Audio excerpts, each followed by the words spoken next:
Hola, ¿qué tal mis vendedores? Vamos a hablar el día de hoy acerca de la comunicación comercial efectiva. Cómo el comunicarse correctamente en el área de ventas puede ser la diferencia entre cerrar o no cerrar un buen negocio. Bien, la comunicación, partamos desde el hecho de que tú sabes comunicarte muy bien. Tú eres una persona que desde que naciste te comunicas perfectamente. Basta con que un niño levante los brazos y todos entienden que él quiere que le amarque. Pero comunicarse con un cliente es totalmente diferente. Y de hecho, hemos estado cometiendo varios errores a lo largo de nuestras vidas al momento de comunicarnos con los clientes diariamente. Y hoy te voy a hacer caer en cuenta de esos errores en la comunicación que tú los has estado cometiendo todo este tiempo. Pero bueno, la idea es que a partir de ahora podamos cambiar y hacer las cosas mucho mejor. Veamos nuestra presentación. Siempre nos han enseñado que en la comunicación comercial existe el vendedor y el comprador, ¿verdad? Y en este caso, la comunicación siempre ha ido del vendedor al comprador, como lo vemos en la presentación. Del vendedor al comprador. Es decir, siempre es el vendedor el que está comunicándose con el comprador. Pero, primer paso, el comprador tiene una responsabilidad muy grande y es la de no comprar, la de rebatir con objeciones todos tus argumentos. La idea del comprador es que él, bajo cualquier circunstancia, no te debe comprar el producto. Esa es la idea. El comprador está en todo su derecho de hacerlo y ahí viene la habilidad del vendedor para poder comunicarse de tal manera que logre moldear esa forma de pensar. Entonces, la responsabilidad del comprador es llevarte por las ramas, es sacarte completamente de este hilo conductual de la comunicación. Te va a hablar del partido de fútbol, te va a hablar de su equipo favorito, del conflicto, del clima, etcétera. Y como te tiene por las ramas, generalmente distrae tu atención y hace que la fuerza del vendedor comience a disminuir. Te obliga a comenzar a repensar y ya te tiene. Generalmente el comprador es el que ya tiene el control de la conversación en ese momento y ahí podemos estar cometiendo un error muy grave. Porque en el argot popular de los vendedores solemos decir que o sales vendiendo o por último sales comprándole algo al cliente. Pero, ¿qué es lo que debemos hacer? Si el cliente ya te tiene por las ramas, veamos nuestra presentación, tu función, la función del vendedor es devolverle al hilo conductual, es devolverle hacia la flecha azul que es la conversación principal con la que debemos hablar sobre nuestro producto o sobre nuestros servicios.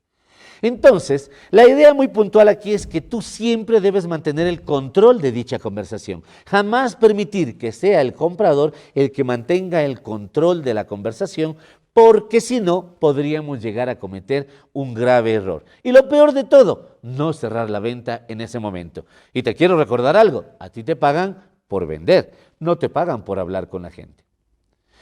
El segundo grave error que hemos cometido todos estos años es el siguiente.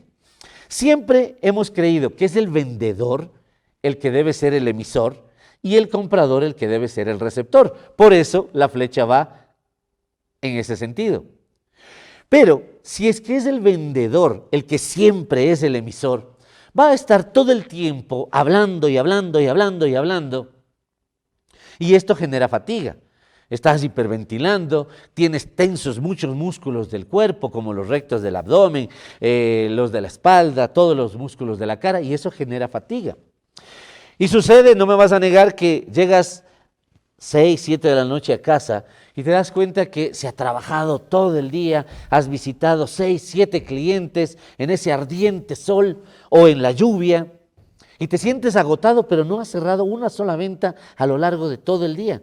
Pero dices, si se trabaja tanto, ¿por qué no he logrado cerrar las ventas? Claro, tu fatiga te da la idea de que se ha trabajado, pero no es verdad. Lo que hemos hecho es hablar con la gente, visitar personas.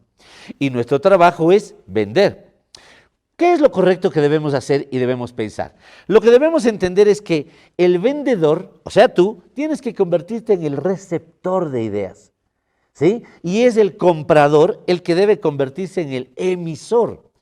Tenemos que hacer una planificación tan perfecta de nuestra presentación en ventas para, a través de las preguntas correctas, preguntas abiertas, obligarle, invitarle al cliente a que te cuente más sobre él, a que sea él la persona que esté siempre hablando. Y tú debes estar en absoluto silencio. Porque mientras más escuchamos, tenemos más capacidad para mantener una conversación, una escucha activa, una comunicación efectiva y por sobre todas las cosas, para poder manejar las objeciones, para tener argumentos para poder manejar las objeciones que nuestro cliente te va a decir. Y otra de las cosas, si es él, el cliente, el que más pasa hablando y hablando y hablando, es él el que va a terminar agotado y agobiado y tú vas a tener un día relajado. ¿Por qué? Porque en tu planificación comercial, que lo vimos el capítulo anterior, vas a hacer un menú de preguntas tan específicas que le van a obligar al cliente a responderte de la manera como tú quieres que él te responda. Esa es la verdadera planeación, comunicación comercial que debe tener un vendedor. ¿Se dan cuenta cómo estos capítulos comienzan a unirse, a volverse una cadena completamente de aprendizaje y de estudios? Entonces, quiero invitarle a que usted termine completamente con todo este curso de capacitación, porque además de esta comunicación comercial, vienen otros temas muy importantes, como por ejemplo el contacto o aproximación, qué hacer cuando estás de cara al cliente. Luego vamos a ver la presentación comercial en sí y también tenemos que aprender uno de los artes más perdidos en el mundo de las ventas, que es el cierre de ventas. Así que ya lo sabes. Debemos cada vez mantenernos más en silencio para que sea el cliente el que hable y no tú, para que no te desgastes tanto y puedas cerrar ventas correctamente. Así que nos vemos en el siguiente capítulo para seguir en este maravilloso mundo de las ventas.